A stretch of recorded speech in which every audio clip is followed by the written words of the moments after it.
Hello, and welcome to my review of Michael Morpurgo's Warhorse. Warhorse was first published in 1982. It begins with an author's note that lovingly describes a painting of a horse that hangs in a village hall. From what I understand, until recently, that section was fictional too, but it does feel more than plausible, boosting the sense of a true story and the idea of the majesty involved in what's to follow. He stands, a splendid red bay with a remarkable white cross emblazoned on his forehead and with 4 perfectly matched white socks. He looks wistfully out of the picture, his ears pricked forward, his head turned as if he had just noticed us there. The majesty of this animal is tied to the enormity of the situation when an author's note ends like this. Some in the village, only a very few now and fewer as each year goes by, remember Joey as he was. His story is written so that neither he, nor those that knew him, nor the war they lived and died in will be forgotten. This intertextual connection, an appeal to a fictional painting and to the First World War that first-hand knowledge of is in 2019 all but lost to us, is a real-world connection. What follows is told to us in the first person by Joey, the splendid, remarkable, wistful young horse of the painting, a setup that may well have fallen flat or seemed even a little silly, even here in a children's book. But this opening is a highly emotive passage that combines both gravitas and pathos in order to set up the story as true and important.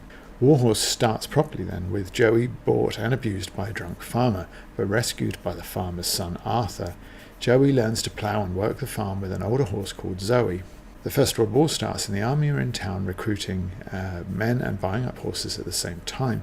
Joey is sold, without Arthur's knowledge, and assigned to the cavalry where he trains alongside a horse called Tophorn.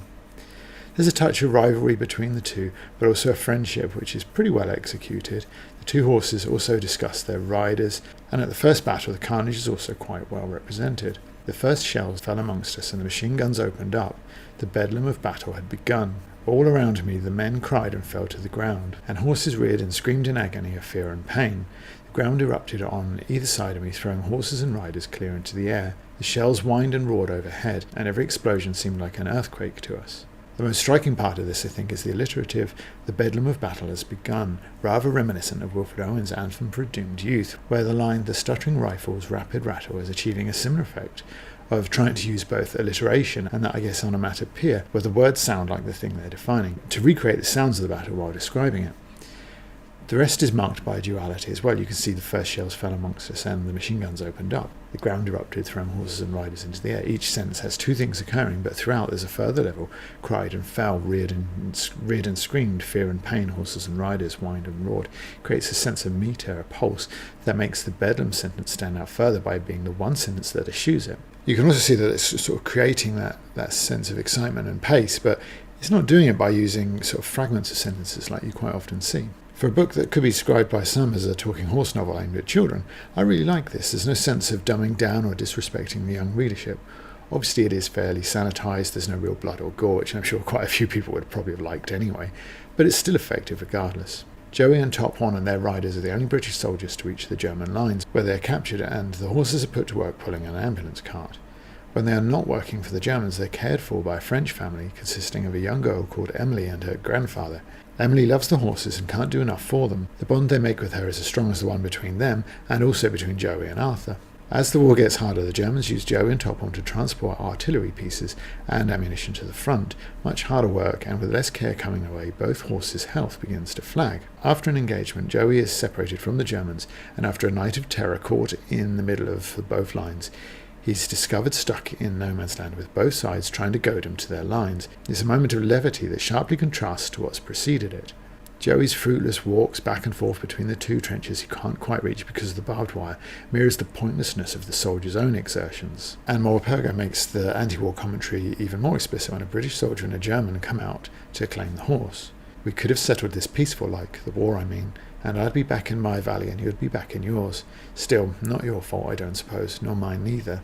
After the matter is settled on the toss of a coin, the German responds, "In an hour, maybe, or 2, we will be trying our best again to kill each other. God only knows why we do it, and I think he has maybe forgotten why." From here, Joey is returned to the British in a veterinary outpost where he is reunited with Arthur, who has signed up to look for Joey. A far better option for signing up, I guess, than those he offered in the early part of the novel. "But I tell you, Joey, if there's a war I'd want to go. I think I'd make a good soldier, don't you? Look fine in a uniform, wouldn't I? and I've always wanted to march to the beat of a band. Joey doesn't see action again. His scrape from the barbed wire gives him tetanus, and the soldiers disobey orders and nurse him back to health. When the war ends, the gallant horses are basically auctioned off, primarily for their meat. The soldiers club together and hope to buy Joey, hopefully saving him from the butchers, which would seem a pretty poor reward for his heroics. However, there's a question over just how much of what occurs in the novel is actually heroic. I'm not sure if that's commentary or by accident. Certainly Joey is afraid, but there's a question mark over how much he understands what's being said or what's going on. For example, when Joey is sold to the army, he clearly doesn't understand what's happening until Albert's father turns and leaves him. Joey is excited and apprehensive because of the large crowd, but there is considerable speech reported between the officer and Albert's grandfather, which makes it clear to us what is happening. Yet Joey lets Zoe know that he isn't afraid and reports to the narratee that he is actually excited by the fuss.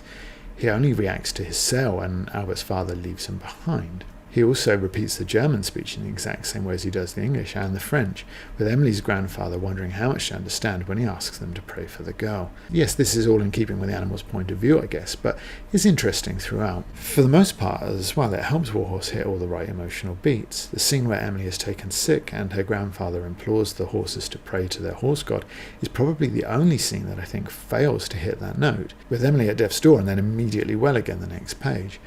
Though her final role in the novel is, like this news-related, second-hand and loses much of the impact and urgency that the rest of the novel handles well enough, it's a touch odd that such a deft hand as Morpurgo's let that through, especially when compassion is a major issue of the text, with the Germans and the English both mostly demonstrating their reputation as nations of animal lovers. Also, when the horses are pressed into action by the Germans, their officer makes it clear that they will be carrying both British and German wounded.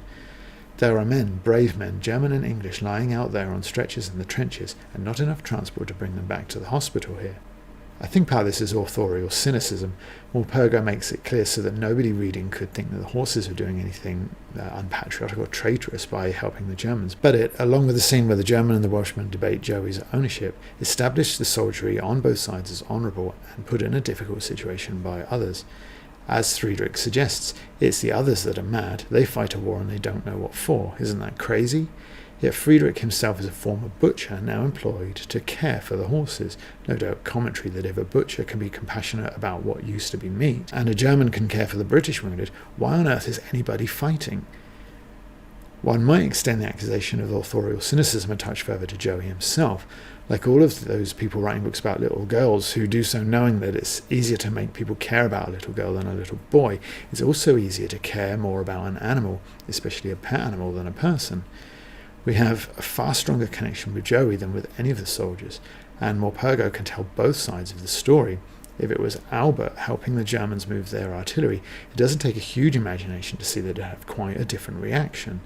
In fact, it requires no imagination at all, just a copy of Bridge on the River Kwai.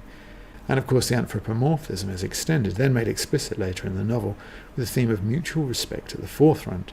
He has the speed of an English thoroughbred in his legs, and the strength of a Hanoverian in his back and neck. Does he not personify all that men try to be but can never be? Probably the only part of the book that I would say that I actually didn't like was the last line. If Albert's wife can be so petty and uncaring, how can she be a good match for Albert? In conclusion, though, Warhorse is a solid enough book written with love for its subject, if potentially a small unprovable hint of cynicism, and a good amount of care for its target audience. All but one of the emotional beats land where they should, and the protagonist, a horse no less, is strongly engaging. The anti-war messages are clear, as you'd expect, and it's a short, easily readable text with enough in it for readers of all ages. There is, in truth, no good reason not to check out Warhorse if you haven't already. If the seagull has done his thing, that means that this video is over. If you enjoyed it, then clicking like, subscribe and the bell is recompense enough as far as I'm concerned. If you want to watch more of my videos and have autoplay turned on, you probably won't have to do a thing. Otherwise, you might actually have to click one. It's not too much to ask, is it?